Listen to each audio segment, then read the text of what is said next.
Shalom, saya ucapkan salam sejahtera di dalam kasih Tuhan Yesus Kristus. Selamat bergabung bersama dalam kebaktian Minggu Raya hari ini 14 Juni 2020 bersama GBI King of Kings Kupang. Marilah kita berdoa. Maha besar Allah Tuhan dan Bapa kami yang ada di dalam sorga, dimuliakanlah dan dikuduskanlah nama-Mu. Datanglah kerajaan-Mu dan jadilah kehendak-Mu di bumi seperti di sorga. Dalam anugerah dan kasih karunia-Mu ya Tuhan, umat-Mu hari ini dapat berbuat bakti, menyembah, memuliakan nama-Mu di Minggu Raya hari ini. Kami bersyukur Tuhan, oleh karena masih ada kesempatan buat kami berkumpul, menikmati persekutuan bersama-Mu, menerima semua berkat-berkat aliran keselamatan yang daripada-Mu. Dan lebih daripada itu kami dapat menyembah, mendengarkan sabda firman Tuhan. Kuasai setiap kami Tuhan. Jamalah setiap hati-hati yang mendengar dan mengikuti ibadah ini Tuhan. Dan berkatilah semua peralatan yang kami pakai. Dan biarlah kemuliaan, kebesaran, kejayaan hanya bagi Engkau saja, Allah kami di tempat yang maha tinggi. Kebaktian Minggu Raya hari ini 14 Juni 2020. Jadilah di dalam nama Bapa dan Putra dan Roh Kudus, di dalam kuasa nama Tuhan Yesus Kristus. Haleluya. Amin. Tuhan, Kau sempurna dalam rencana-Mu dan karya-Mu. Ku serahkan hidupku, murnikan dengan Roh-Mu. Tuhan Kau sempurna, Tuhan Kau sempurna dalam rencana-Mu dan karya-Mu. Ku serahkan hidupku, murnikan dengan Roh-Mu.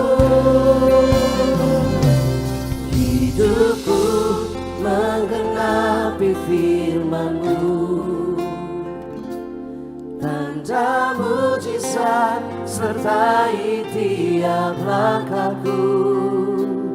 Kau bersamaku,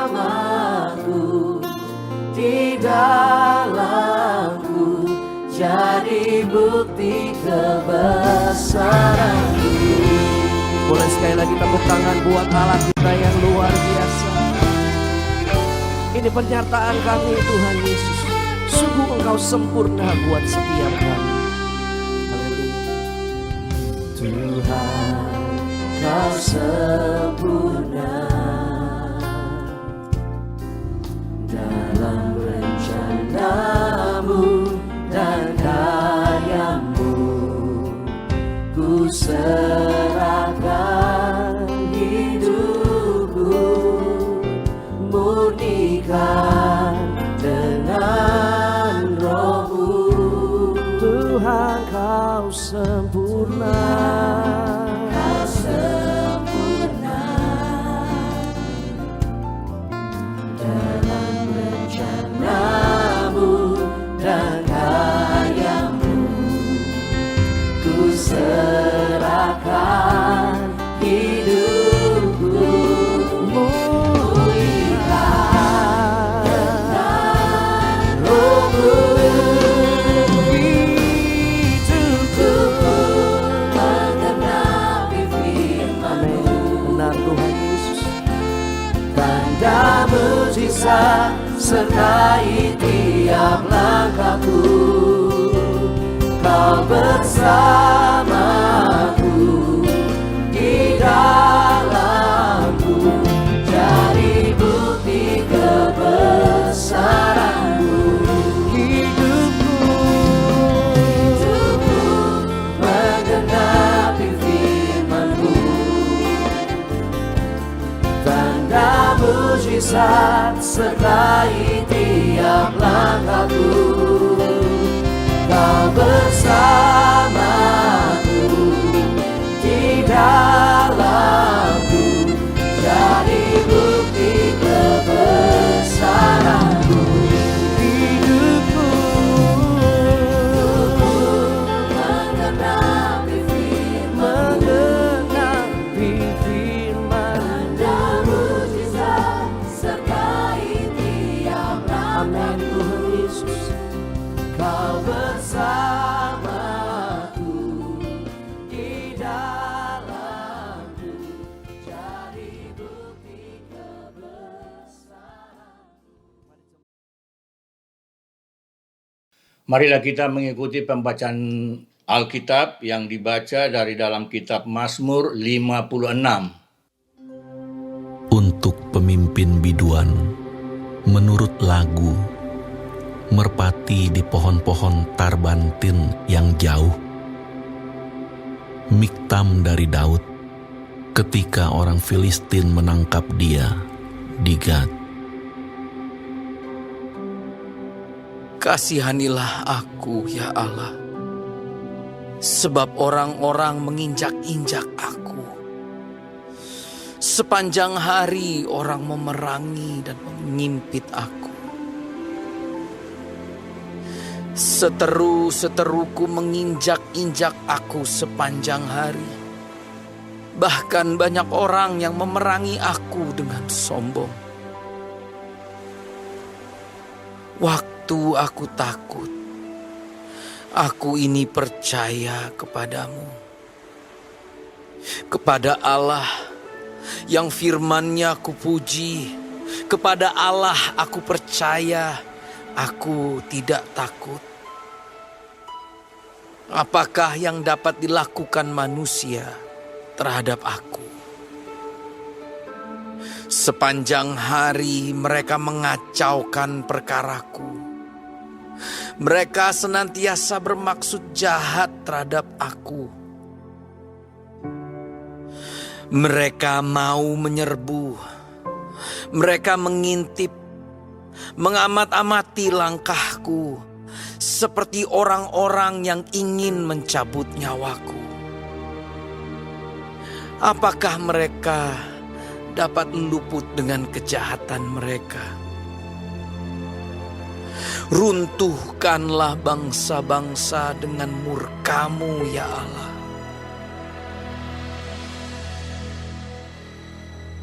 Sengsaraku Engkaulah yang menghitung-hitung. Air mataku Kau taruh ke dalam kirbat-Mu. Bukankah semuanya telah Kau daftarkan? Maka musuhku akan mundur pada waktu aku berseru. Aku yakin bahwa Allah memihak kepadaku. Kepada Allah firman-Nya aku puji. Kepada Tuhan firman-Nya aku puji. Kepada Allah aku percaya. Aku tidak takut. Apakah yang dapat dilakukan manusia terhadap aku? Nazarku kepadamu, ya Allah, akan kulaksanakan, dan korban syukur akan kubayar kepadamu. Sebab Engkau telah meluputkan aku daripada maut, bahkan menjaga kakiku sehingga tidak tersandung. Maka aku boleh berjalan di hadapan Allah dalam cahaya kehidupan.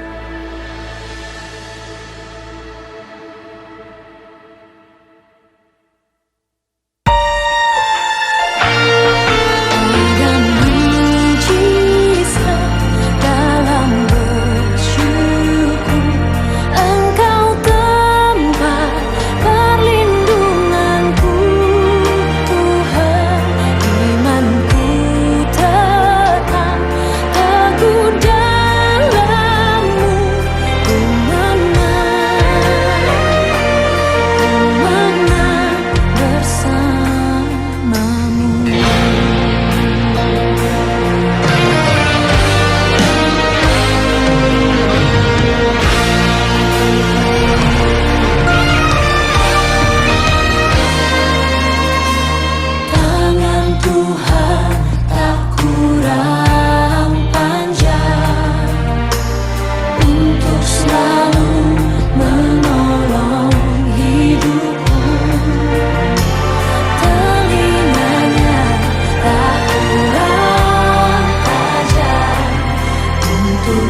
Kita akan mendengarkan sabda Tuhan, firman Allah yang hidup.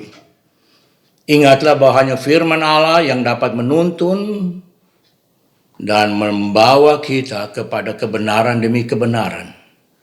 Yesus adalah firman itu sendiri.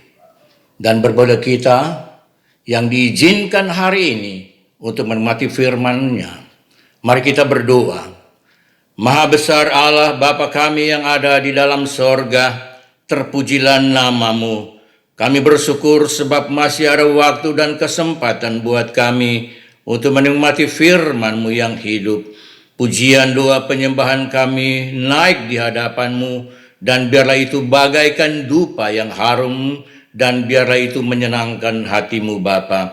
Dan kami rindu saatnya ini Tuhan, Engkau bicara buat kami, sampaikanlah isi hati-Mu ya Bapa melalui firman-Mu yang hidup, supaya kami dapat berjalan sesuai dengan jalan dan tuntunan firman itu. Roh Kudus, ambil alih jam pemberitaan firman-Mu ini Tuhan, dan kuasai setiap bibir mulut hamba-Mu yang tak layak ini. Kuduskan di dalam nama Tuhan Yesus Kristus, sehingga tidak ada kata-kata yang sia-sia. Setiap perkataan firman-Mu tidak akan kembali dengan sia-sia. Hamba berdoa, Roh Kudus menjamah setiap pendengar-pendengar. Berikan kami telinga seorang murid yang mau belajar mendengarkan firman-Mu, sehingga kami dapat mengerti rencana-Mu dalam kehidupan kami. Terpujilah nama-Mu. Hati kami siap Tuhan menikmati firman-Mu di dalam kuasa nama Tuhan Yesus Kristus, Tuhan dan Juru Selamat kami. Haleluya. Amin. Bapak, Ibu, dan Saudara sekalian yang dikasihi Tuhan Yesus Kristus, suasana akhir-akhir ini di dunia ini dipenuhi dengan suasana kacau balau, peperangan sini sana, dan ketakutan. Terlebih lagi dengan situasi terakhir dengan COVID-19 atau Corona ini menghancurkan dan menakutkan semua keadaan-keadaan dunia ini. Orang-orang sampai lupa bahwa ini hanya sebagian kecil daripada sebuah rencana Allah yang besar. Sebab itu kita boleh melihat bahwa dalam situasi seperti ini, banyak negara-negara, banyak bangsa-bangsa, banyak umat Tuhan di seluruh dunia ini, tidak ada satu pun juga yang bisa mengandalkan kekuatannya, bisa mengandalkan superpowernya, kehebatannya, tapi semua tunduk. Dan karena itu saya mau pada pagi hari ini dalam kebaktian ini kita belajar sesuatu daripada firman Allah, yaitu dalam tema memenangkan peperangan. Kita sedang berhadapan dengan situasi perang sebenarnya. Perang melawan bencana alam, perang melawan sakit penyakit, perang melawan ekonomi, perang melawan budaya. Dan peperangan-peperangan ini menyebabkan kita seringkali bingung apa yang harus kita buat, apa yang harus kita lakukan. Kita bisa tahu bahwa dan kita perlu mengenal siapa musuh kita itu sendiri.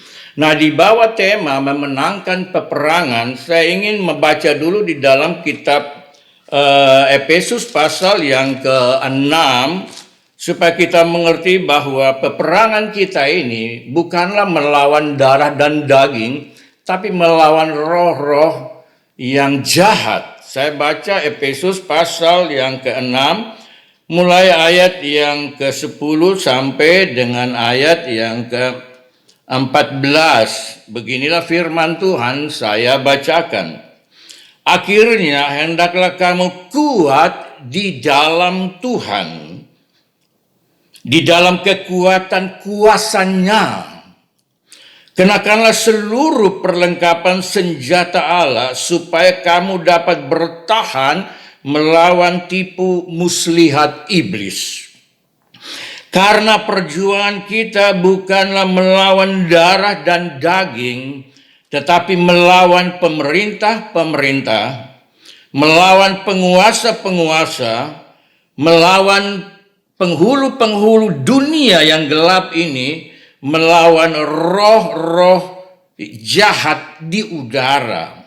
Sebab itu ambillah seluruh perlengkapan senjata Allah supaya kamu dapat mengadakan perlawanan pada hari yang jahat itu, dan tetap berdiri sesudah kamu menyelesaikan segala sesuatu. Cukup sampai ayat 13.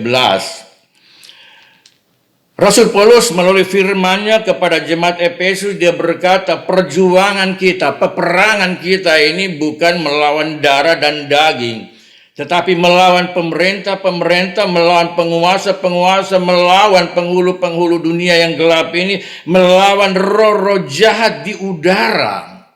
Kita perlu mengenal siapa musuh kita. Kita perlu mengenal bahwa peperangan yang kita hadapi ini sebenarnya otaknya siapa? Siapa sebenarnya yang bermain di balik ini? Semuanya adalah dikatakan tipu muslihat iblis. Orang-orang Kristen terlibat dalam sebuah peperangan rohani melawan kejahatan, dan peperangan rohani digambarkan sebagai peperangan iman. Anda bisa baca itu di dalam 2 Korintus 10 ayat 4 atau pertama Timotius 1 ayat 18 sampai 19. Dan peperangan rohani akan berlangsung hingga mereka memasuki kehidupan yang kekal.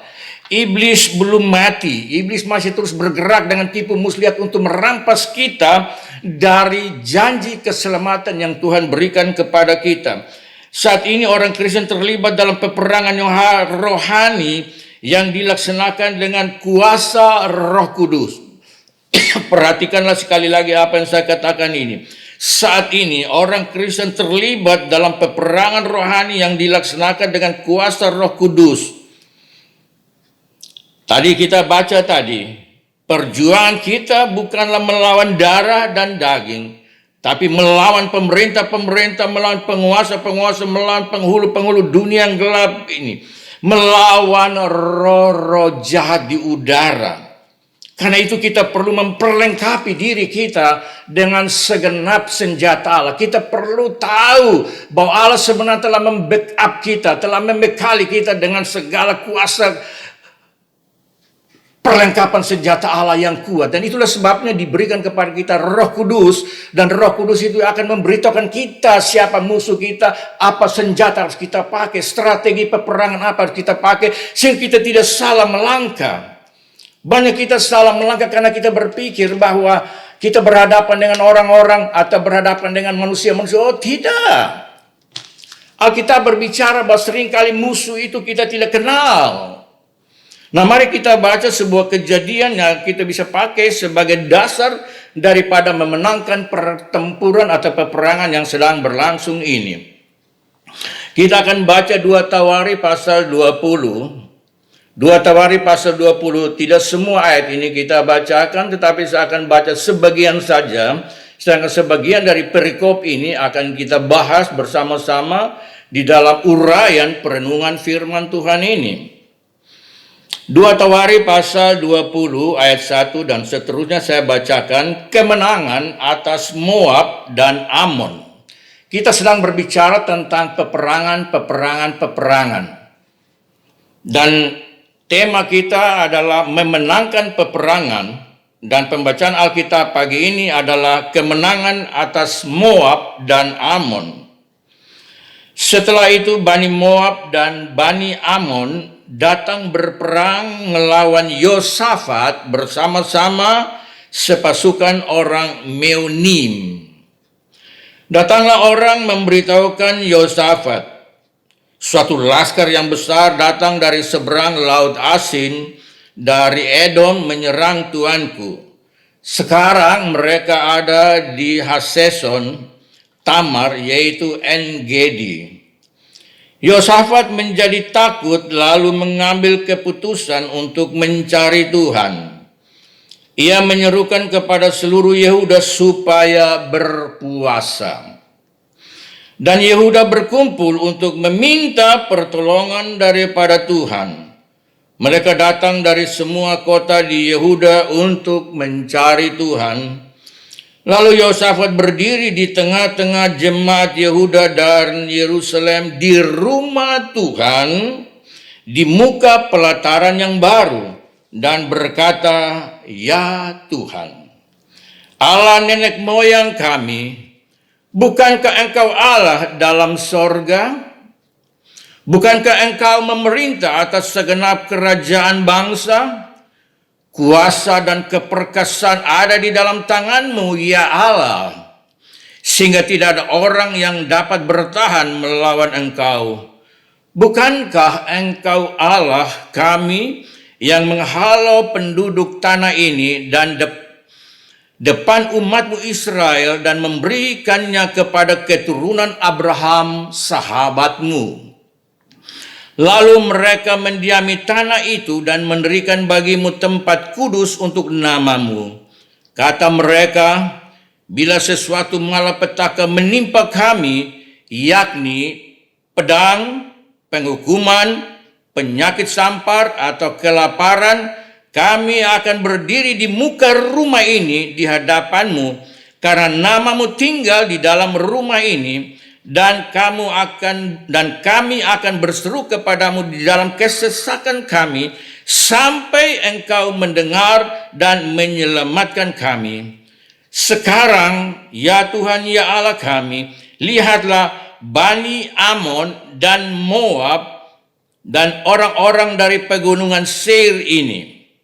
Ketika orang Israel datang dari tanah Mesir, Engkau melarang mereka memasuki negerinya.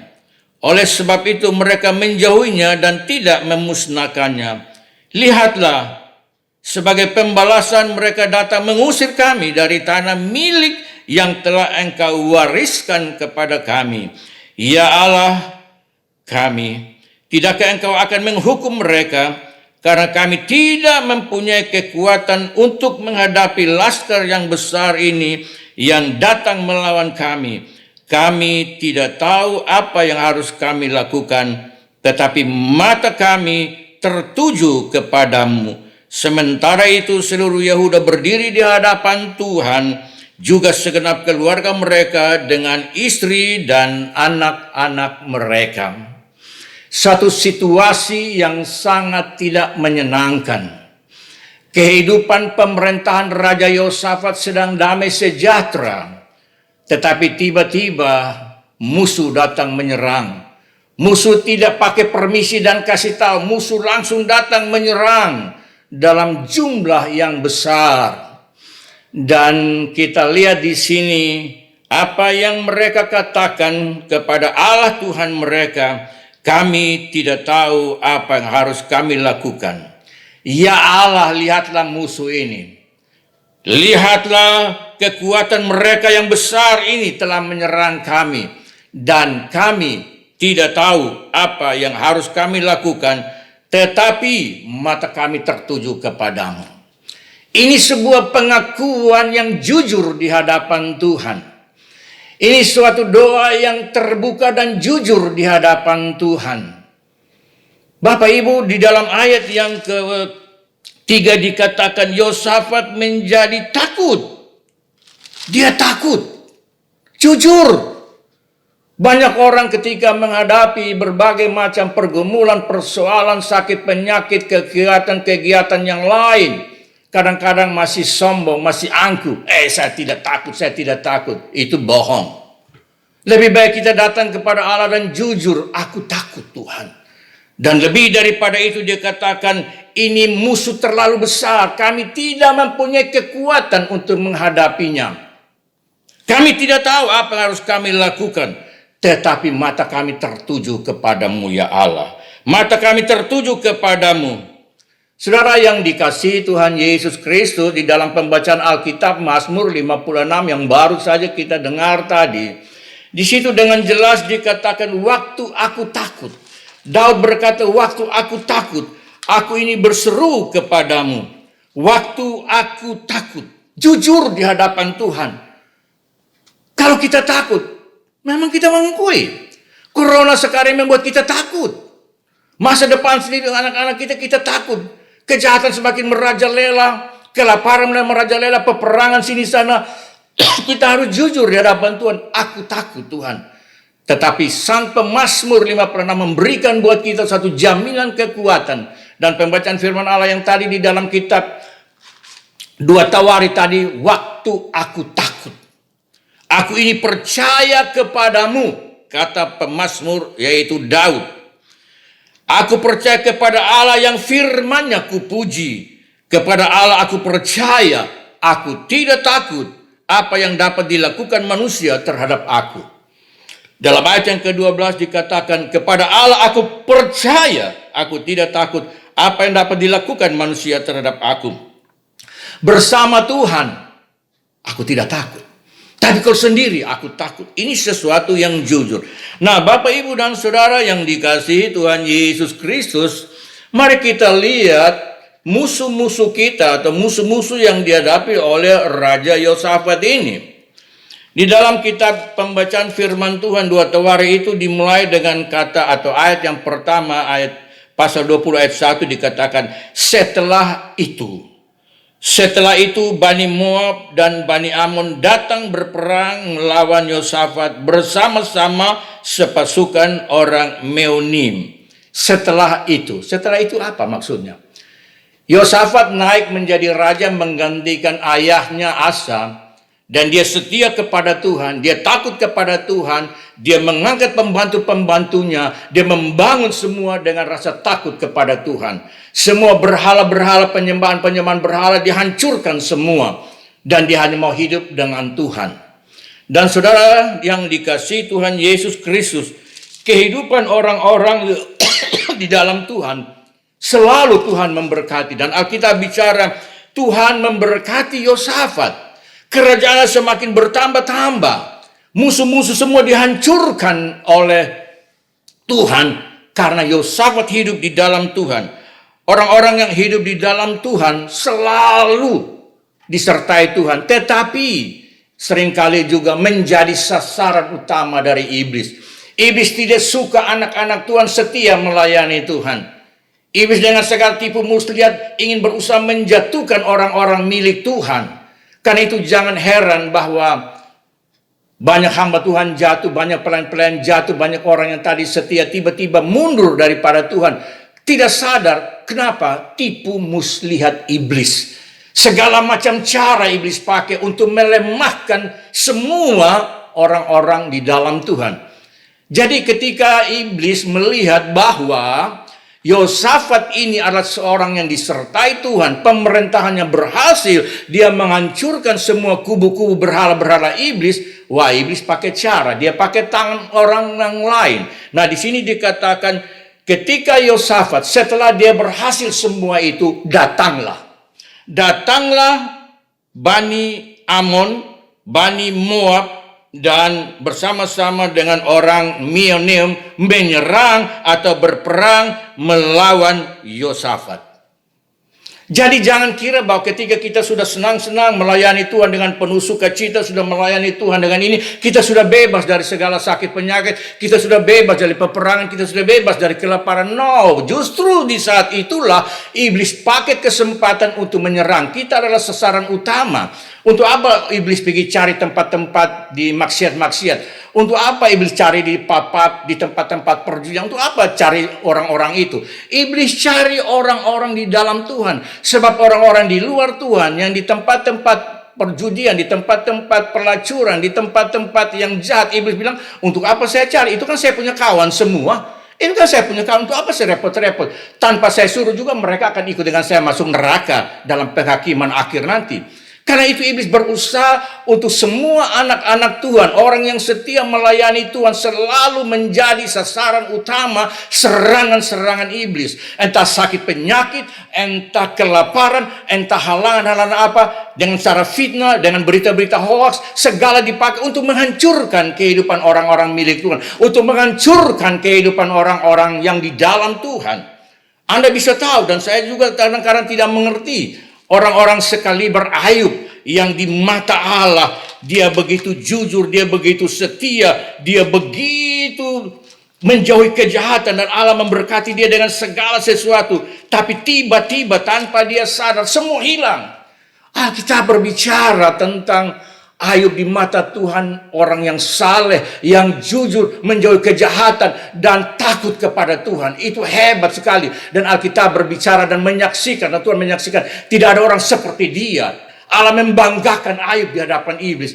Tapi iblis licik, iblis berusaha, ya Tuhan, karena Engkau memberkati dia, karena Engkau memagari dia, Engkau tutup pagarnya dengan kuat sehingga saya tidak bisa masuk. Coba Tuhan angkat pagar sedikit, saya hantam dia. Dia pasti menyangkal Tuhan. Bapak Ibu lihat di sini, selalu iblis mencari celah untuk menyerang hamba-hamba Tuhan, dan dia tidak bisa menang terhadap anak-anak Tuhan kalau tidak minta izin Tuhan. Alkitab bicara rambut di kepala orang percaya tidak akan gugur satu pun tanpa izin Allah. Tidak ada sesuatu pun orang-orang milik Tuhan yang akan kena celaka kalau tidak ada izin Tuhan. Iblis selalu berusaha untuk menghancurkan anak Tuhan dengan minta izin dulu kepada Allah. Dan karena itu Bapak Ibu, saya mau katakan kepada kita semua, jikalau itu sesuatu terjadi dalam kehidupan kita, jika sesuatu kita gagal, kita mengalami kedukaan, kita mengalami kesusahan di PHK, tidak semua, ingat, itu juga Allah izinkan terjadi untuk menguji kita sejauh mana kita mampu bertahan terhadap situasi seperti ini. Lewat corona ini sebenarnya gereja ditantang untuk mengerti bahwa Allah mengizinkan semua itu, bahwa supaya kita mengambil satu sikap yang benar di hadapan Allah. Inilah cara Allah. Allah buka pagar sedikit dan iblis masuk celah itu. Dan Alkitab berbicara Ayub pertama-tama yang diserang adalah kekayaannya, anak-anaknya semua diserang. Supaya mau lihat lu setia atau tidak. Orang-orang yang dalam Tuhan mendapat serangan lebih daripada serangan-serangan lain. Itulah sebabnya hamba-hamba Tuhan kalau tidak mengerti rahasia, tidak diperlengkapi oleh senjata-senjata Allah yang kuat, tidak diperlengkapi oleh strategi-strategi kuat. Dan siapa yang kasih tahu strategi itu? Hanya Roh Kudus. Roh Kudus adalah Roh penolong. Dia akan memberitahukan kepada kita, dia akan menyampaikan kepada kita, oh iblis punya cara begini, maka strategi kita adalah strategi yang seperti ini. Dan itulah yang harus kita pelajari bersama dalam situasi menghadapi peperangan yang besar ini. Dan kita lihat, kalau Anda dan saya baca di dalam kitab Ayub pasal 2, sesudah dia ambil anak-anaknya, sesudah iblis ambil juga seluruh kekayaannya, sesudah dia hancurkan semua kepemilikan binatang-binatang, domba-domba semua dihancurkan. Yang kedua, iblis raba kesehatan daripada Ayub. Kalau Anda baca di dalam kitab Ayub pasal yang kedua, di situ dikatakan lantas iblis mulai raba kesehatan Ayub. Kesehatan. Tubuh ini mulai dihancurkan. Corona ini menghancurkan tubuh, kesehatan ini. Dan sekarang ekonomi kita seperti hancur-hancuran sebenarnya sekarang ini. Iblis sedang menjamah semua. Apakah Allah tidak tahu? Apakah Allah tidur? Apakah Allah sedang membiarkan ini semua? Ya. Tidak seperti itu dalam pandangan kalau kita mengerti bahwa segala sesuatu terjadi atas perkenanan Allah, maka kita coba mengerti pikiran Allah sejauh mana kita menghadapi persoalan ini. Tidak perlu ada cemas, tidak perlu sungut-sungut, tapi mengerti pikiran Allah, mengerti rencana Allah. Aku takut Tuhan, aku takut Tuhan. Aku takut ini semua, tetapi mata kami hanya tertuju kepadamu. Mata kami hanya tertuju ke, aku tidak berdaya. Mata kami hanya tertuju kepadamu. Dan kita lihat kemudian Allah menggantikan ketika kesehatan Ayub hancur-hancuran semua. Tapi kita lihat Alkitab bersaksi di dalam segala sesuatu Ayub tidak berdosa atau menyangkal Allahnya. Dan orang-orang tipikal seperti inilah yang kalau kita lihat dia membuat sebuah pengakuan. Sampai tubuhku hancur, kulit pembalut tulangku ini sampai tinggal kulit pembalut tulang. Aku tetap setia karena aku tahu penebusku hidup. Dulu aku cuma mendengar saja. Tapi sekarang saya mengalami betul cara Allah menguji setiap orang. Nah, melalui peristiwa-peristiwa ini yang sedang terjadi, peperangan-peperangan, penyakit-penyakit yang terjadi dalam kehidupan kita ini, kita mau belajar apa maksud Tuhan yang indah. Tidak usah bikin pernyataan-pernyataan banyak-banyak. Tidak usah membuat banyak nubuatan-nubuatan lagi. Periksa di dalam Tuhan, minta Roh Kudus, tunjukkanlah. Alasan kenapa corona sampai gereja ini ditutup. Kenapa kita tidak bisa berbuat bakti? Ya saudara, Alkitab dengan tegas telah berkata, peperangan kita, perjuangan kita, bukan melawan darah dan daging. Bukan musuh itu kelihatan atas kita pergi perang. Tapi melawan roh-roh jahat. Melawan pemerintah-pemerintah. Melawan penghulu-penghulu dunia yang gelap. Melawan penguasa-penguasa. Alkitab berbicara dan karena itu kita perlu bijaksana untuk mengerti ini. Dan itu hanya di dalam Roh Kudus. Roh Kudus akan memberitahukan itu semua. Dan biasanya sesudah habis kegelapan ini, sesudah habis kesengsaraan ini, sesudah habis peperangan ini, Tuhan menggantikan lebih banyak, 2 kali lipat. Dan saya percaya inilah waktunya Tuhan akan menggandakan peperangan ini menjadi kemenangan berlipat kali ganda bagi orang-orang milik Tuhan. Pencurahan Roh Kudus akan berlangsung dahsyat. Dia akan memberitahukan semuanya. Sehingga orang-orang percaya harus berkata, inilah waktu Tuhan. Supaya kita mengerti rencana Tuhan. Kita kembali kepada tema kita di dalam kitab 2 Tawari, yaitu kemenangan atas Moab dan Amon. Lalu datanglah Bani Amon dan Bani Moab serta orang-orang Menium berperang melawan Yosafat. Saudara, kita perlu kenal musuh dulu. Tanpa mengenal musuh ini, kita pikir kita bisa berhadapan. Oh, itu kecil, itu kecil. Tidak bisa menganggap remeh musuh, sebab iblis memakai segala macam cara. Dikatakan tipu muslihat iblis. Kadang-kadang dia pakai berbulu domba. Dia pikir seperti orang dalam. Kadang-kadang dia pakai tangan ketiga, tapi dia bersembunyi di balik itu semua. Iblis belum kalah. Jangan berpikir bahwa kalau Yesus sudah bangkit lantas iblis sudah menang. Anda tahu ketika Yesus habis baptis di sungai Yordan dan waktu Roh Kudus memenuhi Yesus, itu kita bisa baca di dalam Injil. Pada waktu itu Bapak Ibu tahu bahwa di dalam Injil Lukas pasal 4 ayat 1 sampai 13, Roh Kudus membawa Yesus untuk dicobai. Jadi Allah mengizinkan putranya Yesus, sebelum engkau bekerja, aku berkenan kepadamu putraku Yesus, tapi aku mau engkau diuji dulu, diuji. Jadi dicobai dulu. Oleh karena itu Bapak Ibu, setiap orang percaya sebelum engkau melayani Tuhan, sebelum engkau mau sungguh-sungguh, sebelum engkau buat pengakuan, kita harus diuji sampai akhirnya kita keluar sebagai emas murni. Ayub berkata, dia tahu siapa aku, Allahku mengenal siapa aku. Kalau aku diuji dalam api, aku akan keluar sebagai emas murni. Daud berkata, sebab dia tahu jalan hidup. Allah tahu siapa kita. Allah tahu siapa Yesus putranya itu. Tetapi mengapa Allah mau menguji kita? Untuk menunjukkan bahwa penyertaan Allah terhadap orang-orang miliknya itu sempurna adanya. Sempurna adanya. Nah, mari kita lihat musuh yang datang menyerang Yosafat ini. Disebut Bani Amon, dan kedua Bani Moab dan orang-orang Menium. Bapak Ibu tahu Moab ini adalah satu, dan Amon ini adalah musuh anak-anak daripada Lot yang hasil daripada sebuah perselingkuhan di situ. Kalau kita baca bahwa sebenarnya di dalam Kejadian 19 ayat ke-37, saya baca dulu tentang siapa Bani Amon ini dan Bani Moab ini. Kejadian 19 ayat yang ke-37, Lot. Kejadian 19 ayat yang ke-27.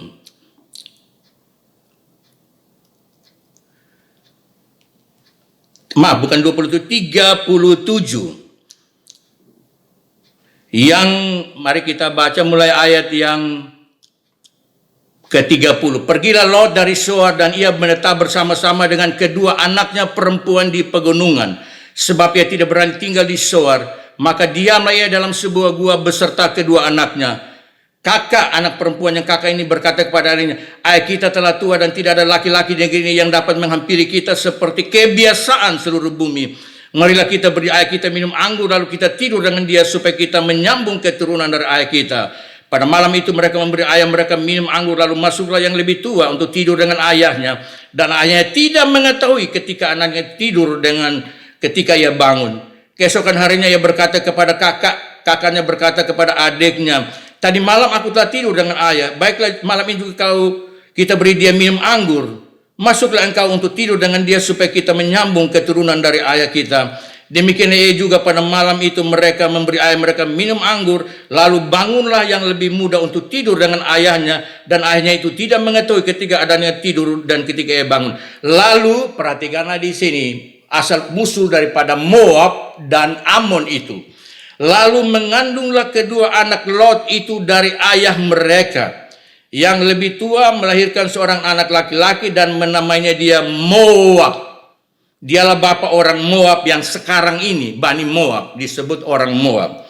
Yang lebih muda bungsu ini melahirkan seorang anak laki-laki dan menamai dia Ben-Ami. Dialah bapa dari Bani Amon yang sekarang. Nah, Bapak Ibu lihat, kita sudah tahu sekarang siapa keturunan atau Bani Amon dan dari Bani Moab ini. Mereka ada tetap musuh sebab Israel tidak bisa menerima kejadian ini. Dan karena itu mereka mengambil posisi dalam musuh. Dan musuh anak-anak Insek ini adalah musuh.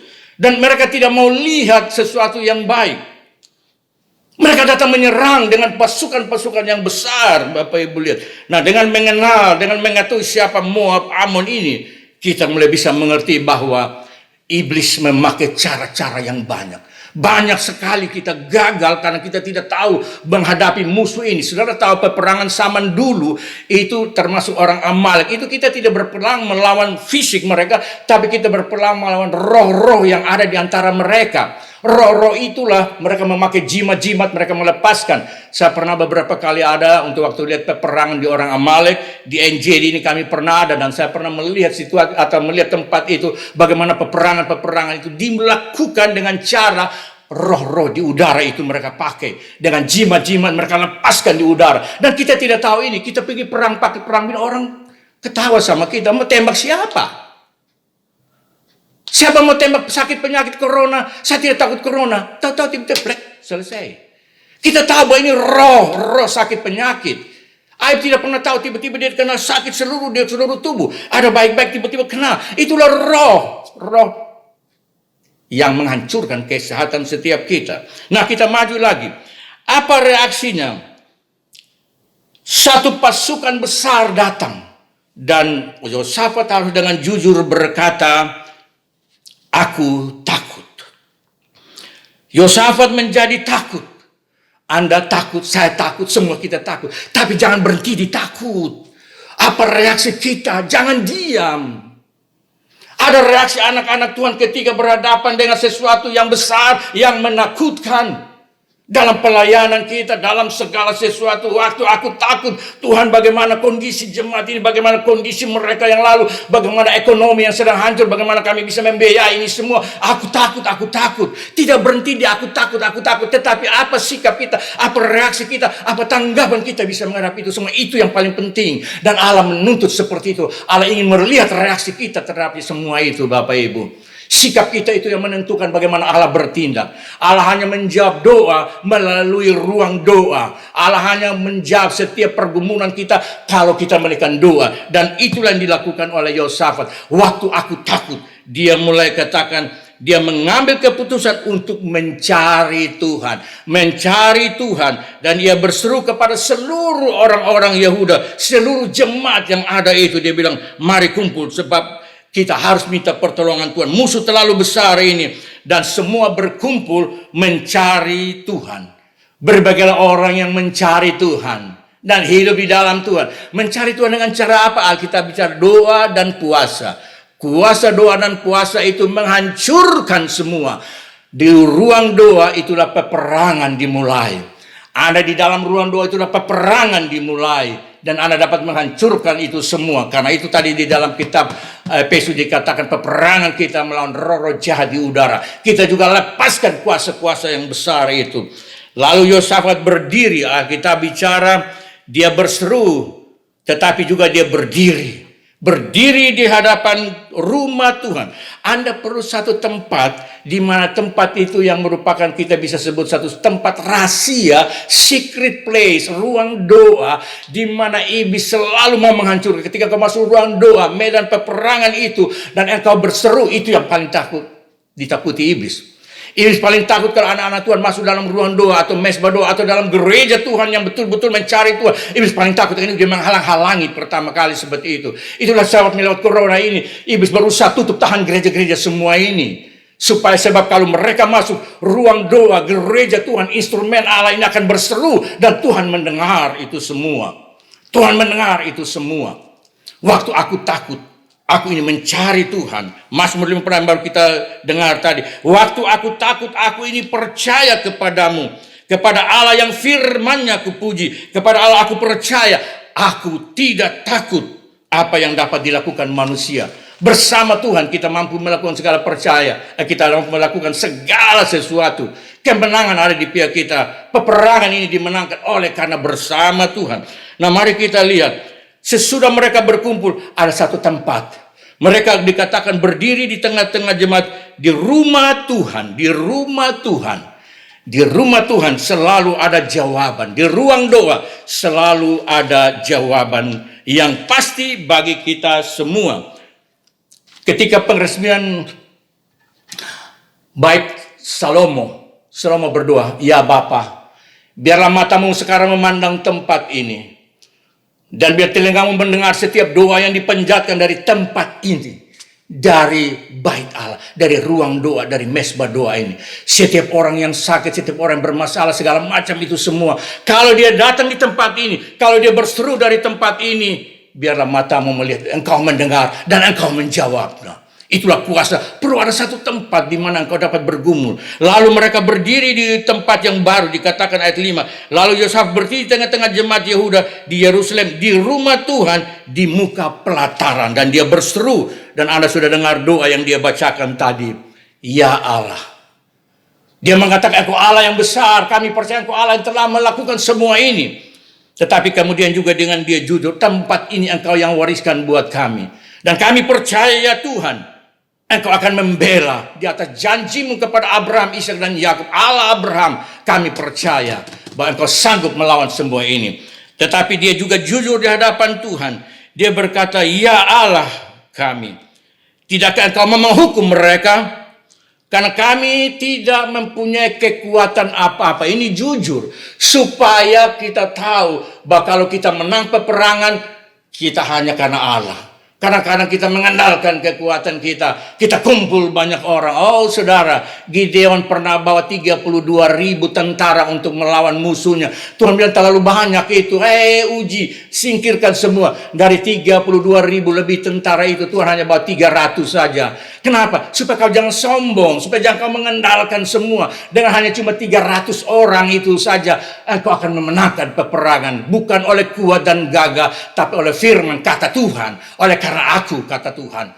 Supaya kita jangan ada kesombongan. Dan Yosafat tahu rahasia kemenangan itu. Yosafat tahu rahasia kemenangan itu. Bukan kami Tuhan, Engkau. Mata kami hanya tertuju kepadamu di sini. Tetapi mata kami tertuju kepadamu. Kami tidak tahu apa yang harus kami lakukan. Tuhan, sekarang ini kami tidak tahu apa harus kami lakukan. Kami tidak tahu, kami bingung Tuhan sekarang apa harus kami lakukan. Tapi mata kami tertuju kepada Allah. Kepada Allah gunung batu. Daud berseru, "Aku memandang kepada gunung-gunung bukit batu. Dari mana datang penolongku?" Penolongku itu Dia yang datang dari atas. Saudara yang dikasihi Tuhan Yesus Kristus, ketika mereka ambil bahagian seperti itu, mereka menyerahkan semua kepada Tuhan, mereka berusaha menarik hadirat Tuhan, maka Allah menjawabnya. Dan jawaban itu Allah itu ada yang merupakan inti daripada kemenangan orang Yosafat adalah ini. Lalu ayat 14. Lalu Yahasiel bin Sakaria bin Benasa bin Matanya, seorang Lewi dari Bani Asaf, dihinggapi roh Tuhan di tengah-tengah jemaat. Ketika sementara berdoa itu, Roh Kudus turun. Roh Kudus menjamah seorang hamba Tuhan. Orang Lewi adalah orang-orang yang dikhususkan untuk melayani mesbah. Orang Lewi adalah orang-orang yang dikhususkan melayani rumah doa. Orang-orang yang dikuduskan untuk melayani pelataran Allah. Orang-orang Lewi yang dikuduskan untuk melayani pekerjaan Tuhan. Ketika mereka sedang berdoa, mereka tidak berdoa sendiri, Bapak Ibu. Dikatakan di sini seluruh Yehuda, kemudian istri, anak-anak semua dipanggil berdiri. Kita lihat sementara itu seluruh Yehuda berdiri di hadapan Allah. Juga segenap keluarga mereka dengan istri dan anak-anak mereka semua terlibat dalam pekerjaan Tuhan. Jangan sendiri, tidak ada one man show. Semua bekerja, semua sama-sama bekerja dan kerja bersama-sama. Dengar, sama-sama bekerja dan kerja bersama-sama. Dan itulah yang dilakukan. Istri, anak, suami, istri dan seluruh mereka bekerja. Dan ketika semua sudah satu hati, Roh Kudus turun di situ. Dikatakan lalu Roh Kudus turun, Roh Tuhan turun atas hamba Tuhan itu. Tiba-tiba Roh Kudus bicara melalui hamba Tuhan ini. Jangan takut. Wow, inilah hebatnya pekerjaan Roh Kudus. Maka kita perlu Roh Kudus. Roh Kudus itu bicara begini. Beginilah firman Tuhan kepada kamu. Jangan kamu takut dan terkejut karena laskar yang besar itu. Sebab bukan kamu yang akan berperang, melainkan Allah. Ya, Allah ambil alih peperangan itu. Aku tahu kamu tidak mampu.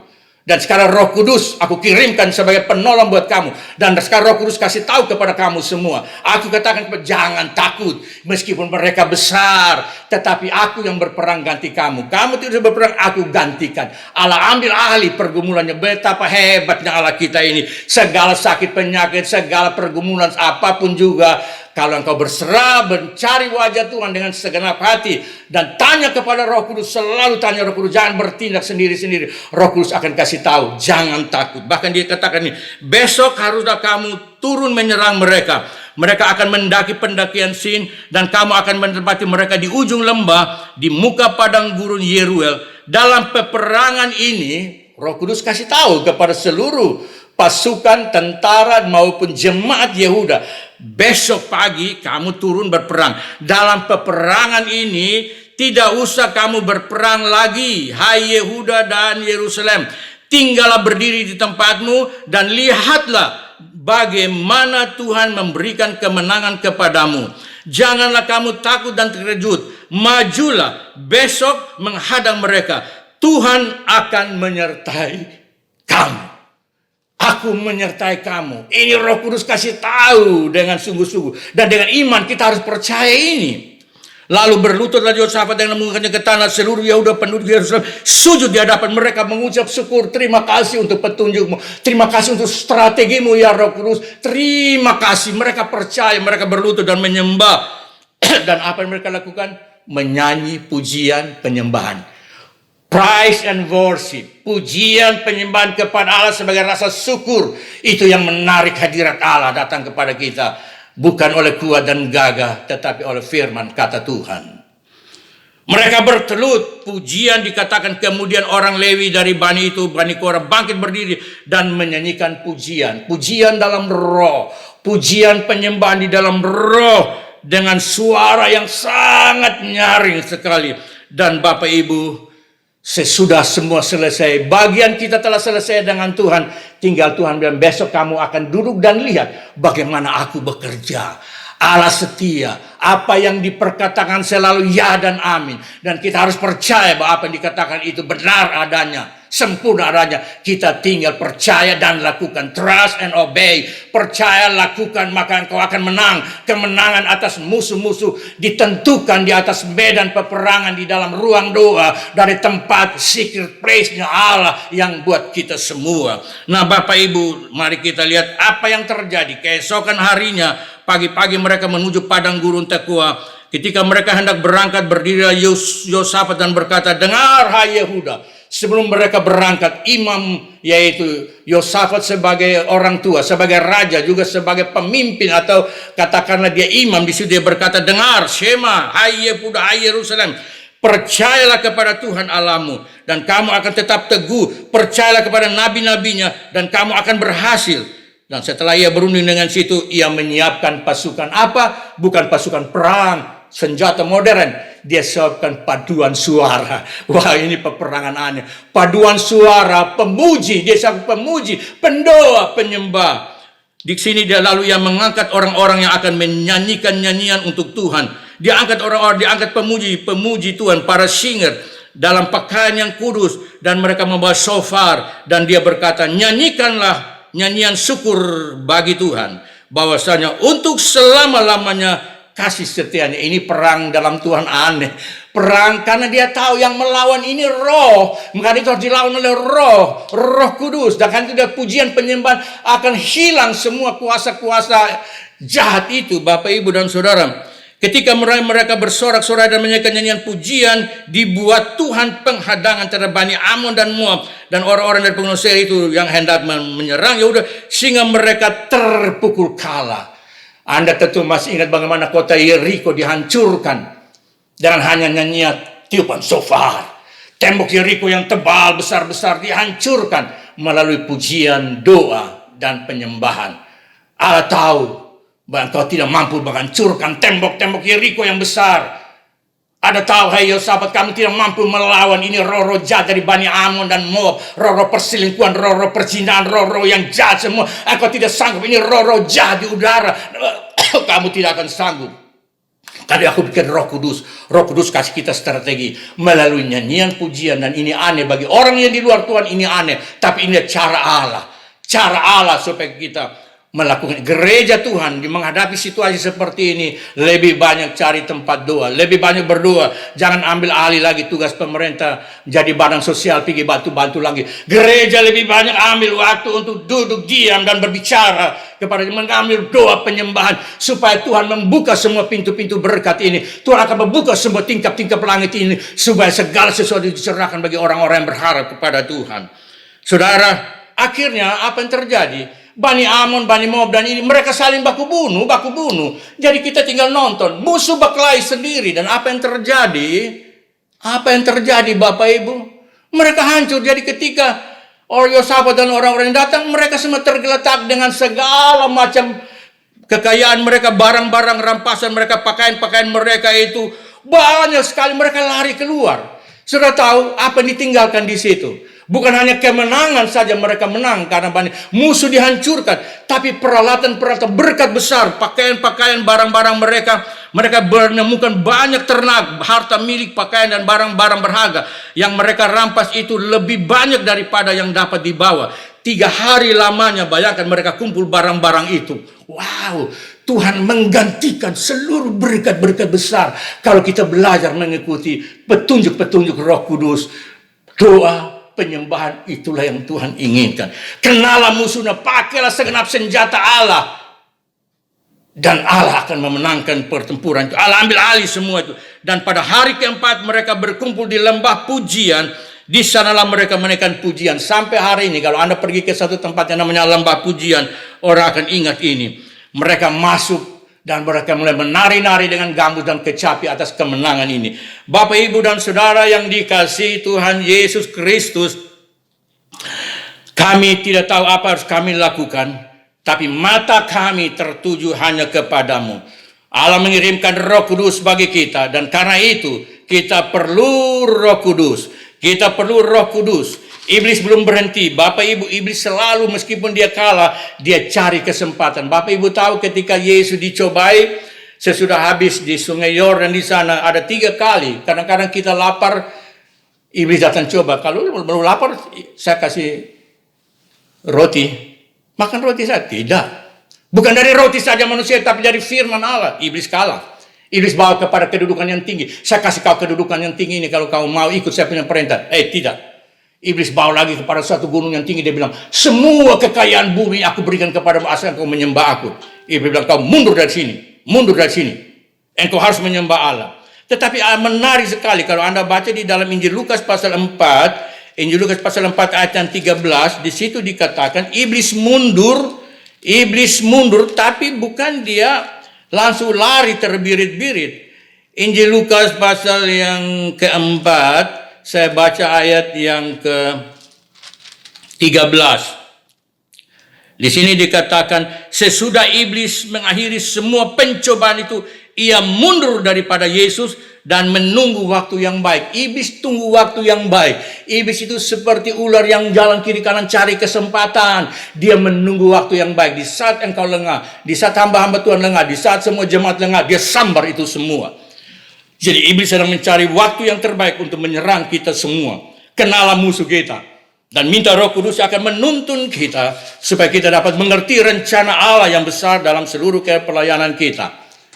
Saudara yang dikasihi Tuhan Yesus Kristus, saya masih ingat peristiwa yang sama terjadi ketika saya bersama istri dan rombongan akan pergi menuju tanah perjanjian Israel.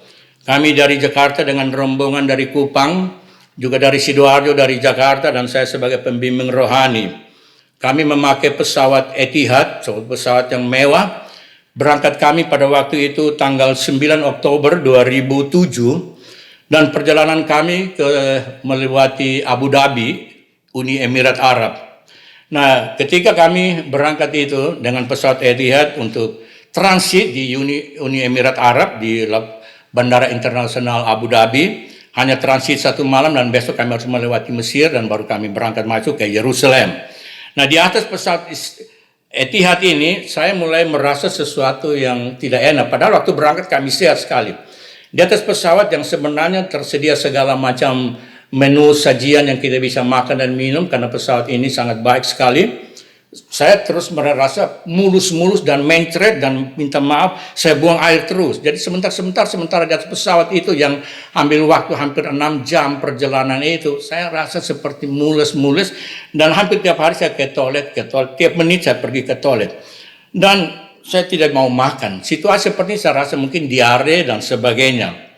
Ketika pesawat mendarat di Abu Dhabi, di Bandara Abu Dhabi di sana, bandara internasional, saya cepat-cepat lari lagi, sementara penyelesaian imigrasi, kartu imigrasi semua, saya lari lagi ke toilet dan saya terus di situ, itu saya jadi kaget. Nah, kemudian saya sudah selesai imigrasi, badan saya sudah sangat lemas, saya sudah berulang-ulang kembali ke sana, dan kemudian kami menuju hotel di atas base, itu juga saya merasa hampir tidak bisa berjalan lagi. Kami masuk ke hotel di Abu Dhabi dan saya bersama istri dapat di lantai 4 dari hotel yang cukup mewah di sana. Dan saya dengan istri dikasih satu tempat yang bagus sekali, ruangan VIP, ada ruang tamu dan sebagainya. Tetapi saya tidak dapat menikmati itu. Ruangan tidur kami atau kamar kami itu dilengkapi dengan sangat baik, ada segala macam di situ. Tetapi begitu masuk Bapak, Ibu dan Saudara, saya terus masuk ke toilet, terus buang air itu sampai jam 3 pagi. Saya mulai merasa bahwa ini tidak betul. Ini sesuatu yang aneh. Saya merasa betul bahwa ini serangan tidak betul, agak yang aneh. Dan istri saya sudah mengambil tindakan. Ambil tindakan, kami mulai berdoa. Tetapi masih terasa lagi. Akhirnya Bapak Ibu, saya menyatakan ini ada yang tidak beres. Ada satu serangan yang lain. Kenapa tidak serang yang lain? Semua makan yang sama, jalan yang sama, semua sama. Tapi saya kena serangan itu. Saya pembimbing rohani, saya pemimpin rohani yang memimpin perjalanan itu, yang akan menceritakan tentang rahasia besar Allah, yang akan membawa rombongan ini melihat tanah perjanjian.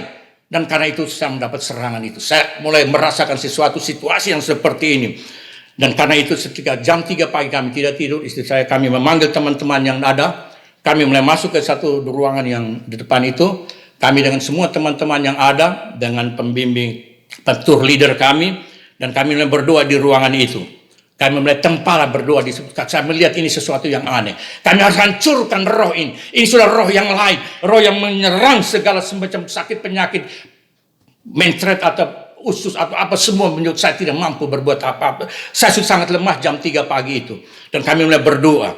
Rombongan datang, kami mulai berdoa bersama-sama dengan tempal. Nah Bapak Ibu tahu, ternyata bahwa di hotel itu tidak boleh menyanyi, tidak boleh berdoa, kedengaran sampai keluar saja kita bisa ditangkap.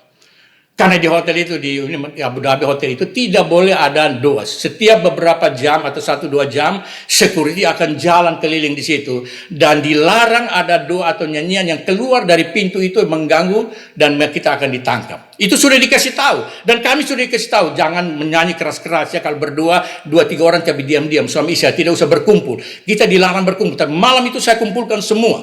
Kami kumpulkan di situ. Dan kemudian kami berdua. Tanpa kami sadar, pujian doa ini kami naik dengan suara keras. Suara kami keras dan Roh Kudus menyatakan penyertaannya malam itu luar biasa sekali.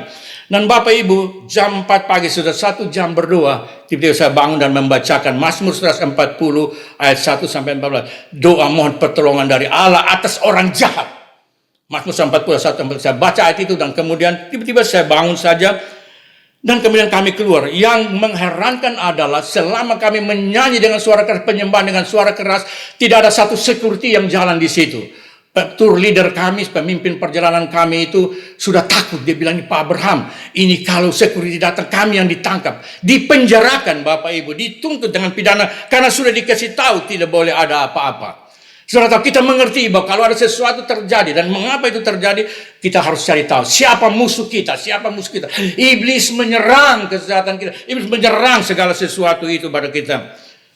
Bapak Ibu, sampai pagi jam 5, 6 minum teh sedikit dan saya jalan seperti kekuatan baru menyerang ini. Dan pemimpin perjalanan berkata, Pak Abraham, saya heran. Malam itu biasanya security jalan keliling, saya sudah takut, pasti kami akan ditangkap. Dan kami akan jadi masalah besar kalau sampai ditahan di sini. Tetapi itulah cara Allah. Dan Bapak, Ibu, dan Saudara,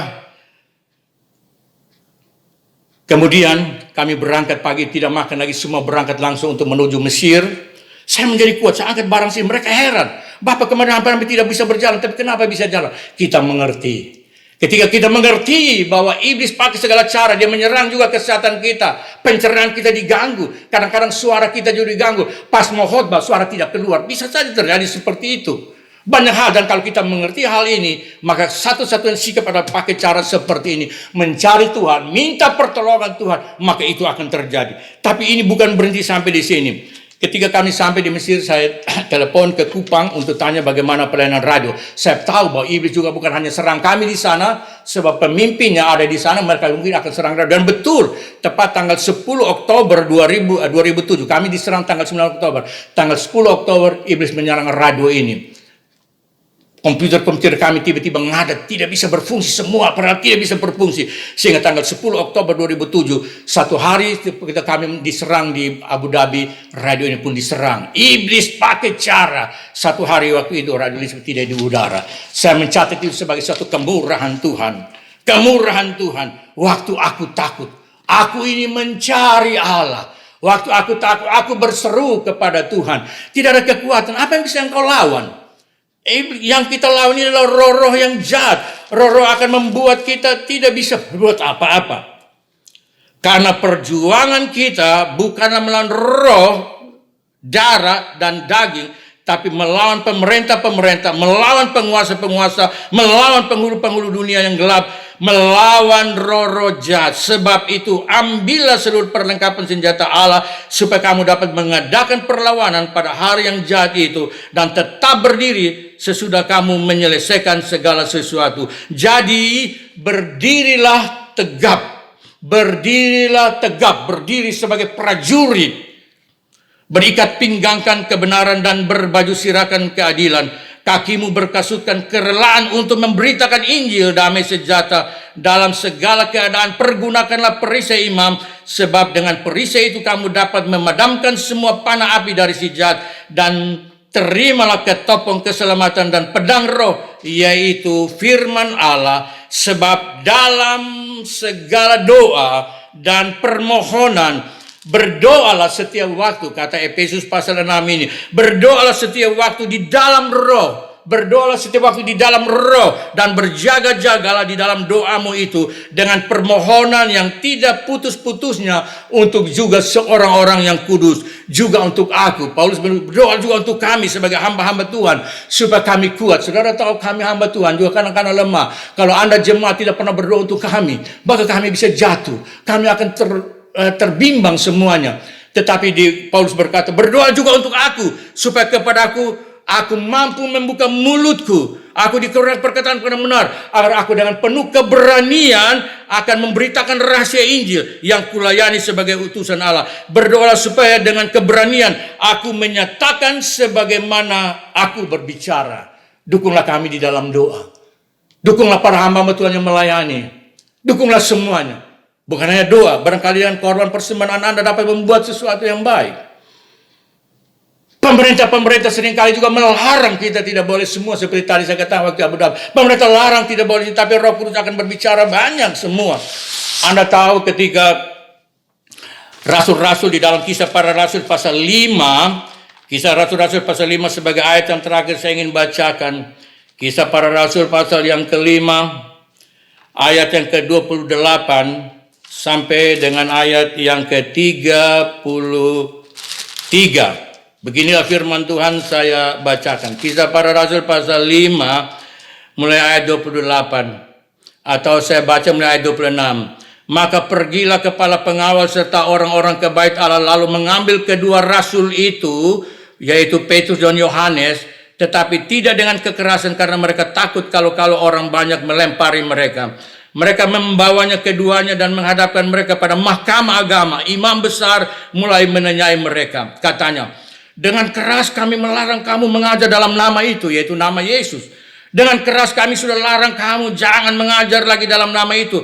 Namun ternyata kamu ini telah memenuhi Yerusalem dengan ajaranmu. Dan kamu hendak menanggungkan darah orang itu kepada kami. Saudara lihat, dengan keras kami sudah larang, jangan omong tentang Yesus. Di sini tidak boleh semua.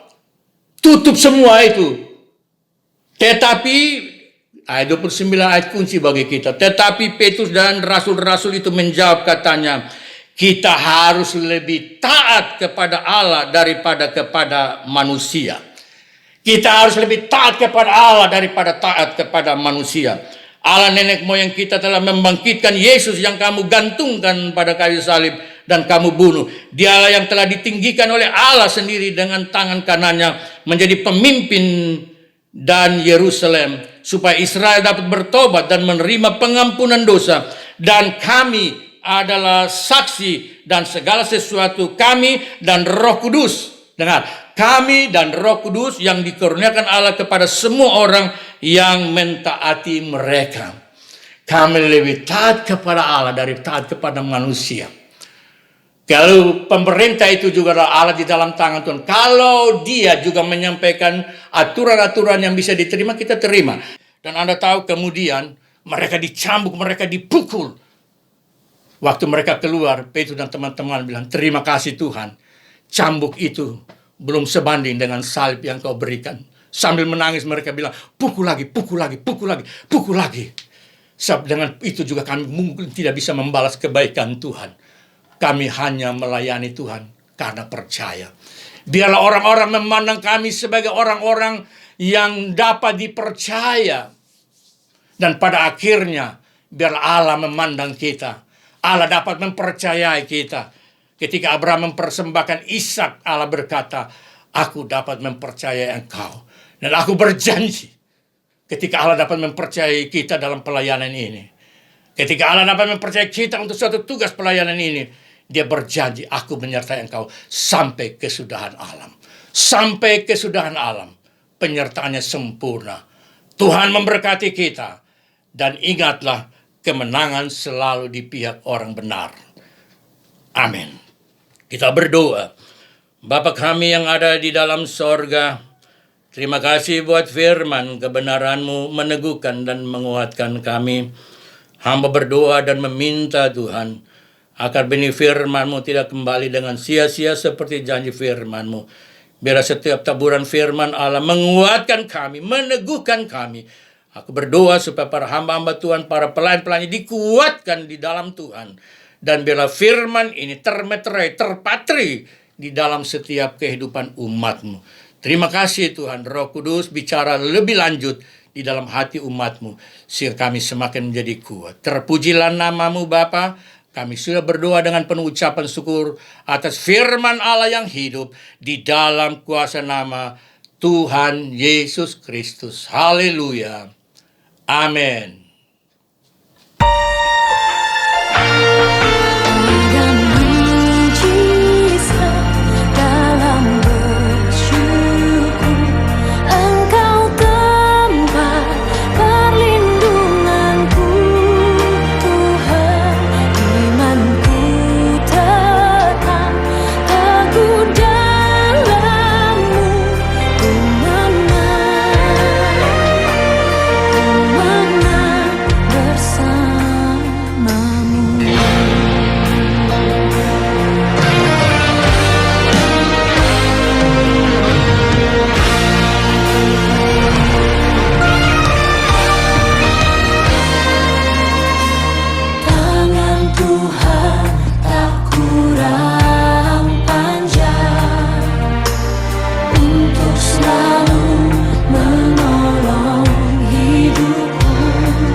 Kita akan membawa korban persembahan syukur kita kepada Tuhan. Silakan mempersiapkan persembahan syukur Anda dan akan disampaikan kemudian. Tuhan Yesus memberkati.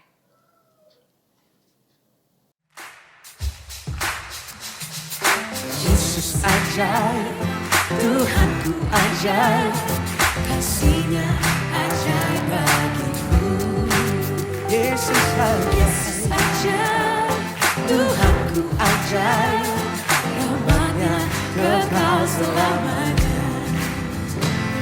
Tak berubah kasih-Nya, setiap hari bertambah indahnya. Sampai bumi berlalu dan habislah ragaku, Yesusku ajaib bagiku. Oh Yesus ajaib, Tuhanku ajaib, kasih-Nya ajaib bagiku. Yesus ajaib, Tuhanku ajaib, rahmat-Nya kekal selamanya. Tak berubah, tak berubah kasih-Nya, setiap hari bertambah indahnya. Sampai bumi berlalu dan habislah ragaku, Yesusku ajaib bagiku. Tak berubah, tak berubah kasih-Nya, setiap hari bertambah indahnya. Sampai bumi berlalu dan habislah ragaku, Yesusku ajaib bagiku. Kita deklarasikan dengan iman, saudara. Katakan sama-sama. Yesus ajaib, Dia berkuasa. Oh, ada mujizat sebab Yesus ajaib. Oh, Yesus ajaib, Dia berkuasa.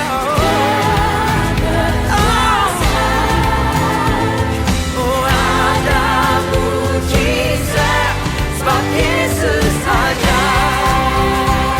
Let the music praise the Lord.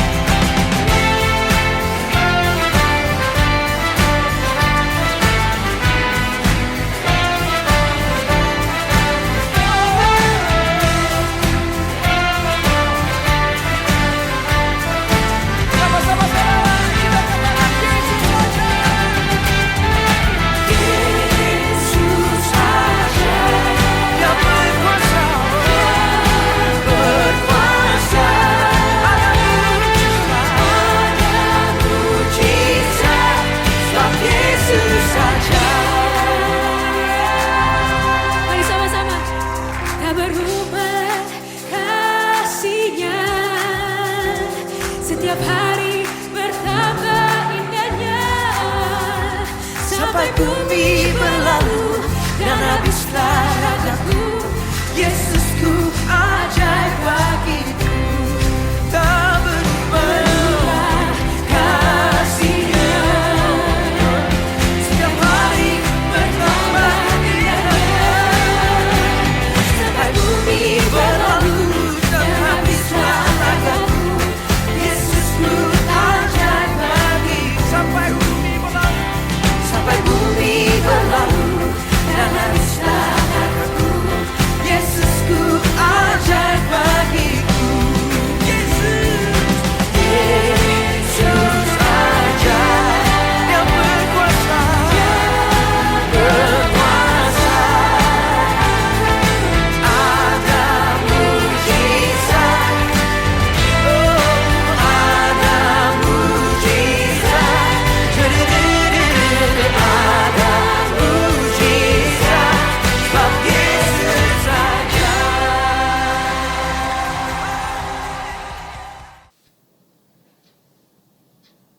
Kita akan berdoa dan bersyafaat kepada Tuhan. Maha besar Allah Tuhan dan Bapa kami yang ada di dalam sorga.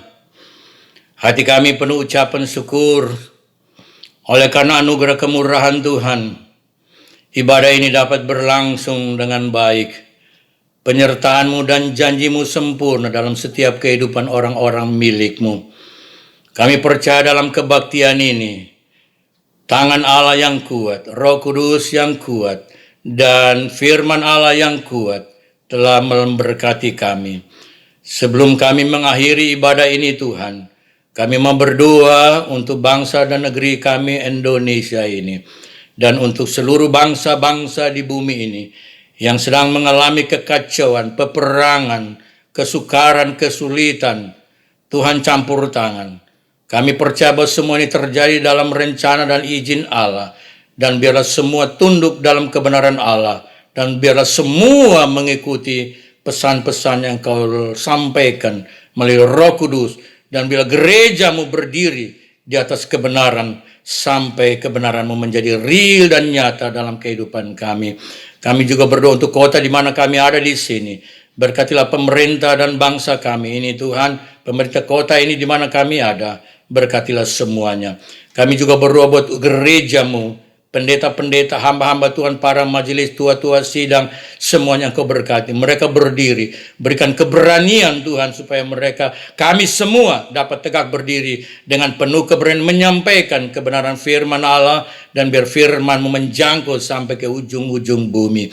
Kami berdoa jemaat Tuhan yang merindukan dan sedang ada di dalam berbagai keadaan, supaya Engkau juga yang memberkati mereka. Yang sakit Engkau sembuhkan, yang lemah Engkau kuatkan, yang bimbang Engkau pertetapkan hati, supaya kami tetap teguh berdiri. Kami berdoa buat semua anggota-anggota TNI, Polri, dan semua mereka bergerak di aparat keamanan yang menjaga negeri kami ini. Tuhan, kuatkan mereka, hikmat pewahyuan ada di atas mereka.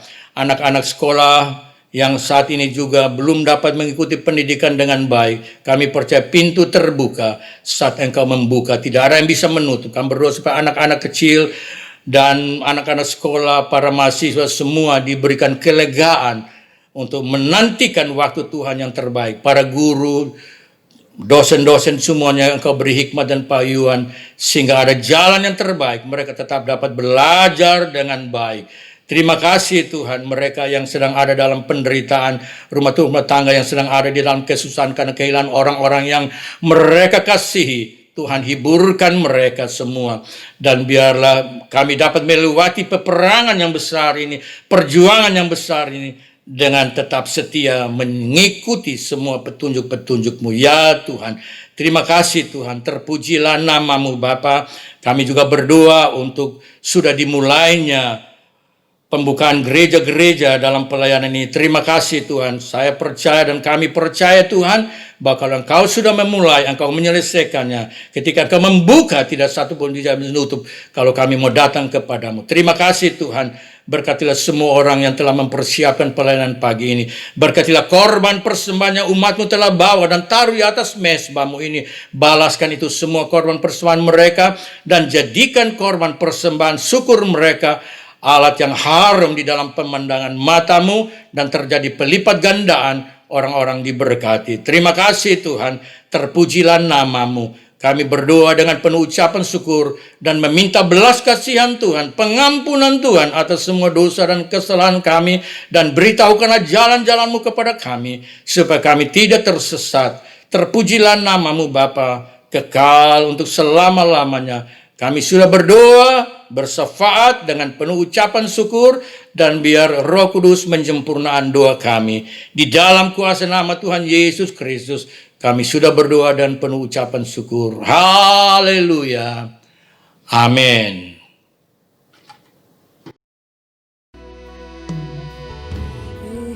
Yesus, kemuliaan-Mu pulihkan hatiku.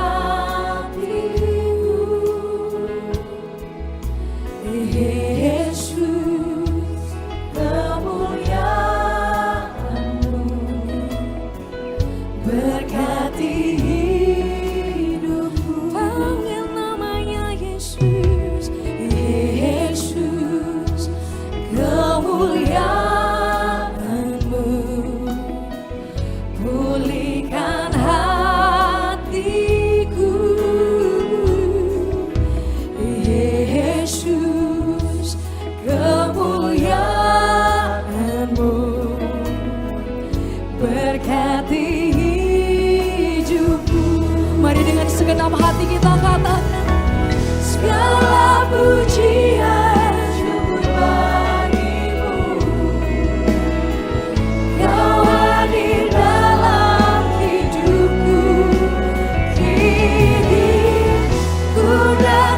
sujud di hadapanmu, memujimu, menyembahmu, Yesus ku menyembah. Segala pujian hanya bagimu Tuhan Yesus, segala pujian syukur bagimu, hanya bagimu. Kau hadir dalam hidupku, kini ku datang sujud di hadapanmu, memujimu, menyembahmu, Yesus ku menyembahmu. Sebab Kau layak Tuhan, segala pujian syukur bagimu. Kau hadir dalam hidupku, kini ku datang sujud di hadapanmu, memujimu, menyembahmu, Yesus ku menyembahmu. Segala pujian syukur bagimu. Bapa yang ada di dalam sorga, di dalam nama Tuhan Yesus Kristus, akhir daripada kebaktian Minggu Raya hari ini, kami kembalikan segala hormat, kemuliaan, dan kebesaran hanya bagi Engkau, Allah kami di tempat yang maha tinggi. Terima kasih Bapa untuk penyertaan-Mu yang sempurna. Terima kasih Bapa untuk hadirat-Mu yang memenuhi setiap kami. Terima kasih Bapa buat firman-Mu yang hidup, yang membuat kami berani menghadapi tantangan-tantangan kehidupan ini. Kami percaya bahwa orang-orang milik-Mu akan tetap terpelihara, terjaga apapun yang akan terjadi dalam kehidupan kami. Terima kasih Tuhan, umat-Mu segera akan kembali untuk memulai semua aktivitas yang akan Engkau izinkan kami kerjakan sepanjang minggu berjalan ini. Dan biarlah berkat-Mu menyertai kami. Umat Tuhan yang berbahagia, ibadah kita telah selesai. Kembalilah ke rumah tanggamu masing-masing dan memulai seluruh aktivitas kita. Dan terimalah berkat Tuhan. Damai dan sejahtera dari Allah Bapa, cinta kasih daripada Tuhan Yesus Kristus, dalam persekutuan kuat kuasa Roh Kudus, biarlah menyertai Bapak Ibu Saudara sekalian, menyertai keluar masukmu sekarang dan sampai ujung jalanmu, sampai Tuhan Yesus Kristus datang menjemput kita semua. Terimalah berkat yang besar ini di dalam nama Tuhan Yesus Kristus. Haleluya. Amin.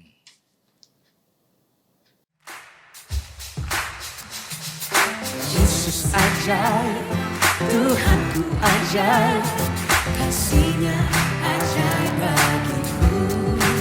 Yesus ajaib, Tuhanku ajaib, rahmat-Nya kekal selamanya. Tak berubah kasih-Nya, setiap hari bertambah indahnya. Sampai bumi berlalu dan habislah ragaku, Yesusku ajaib bagiku. Oh Yesus ajaib, Tuhanku ajaib, kasih-Nya ajaib bagiku. Yesus ajaib,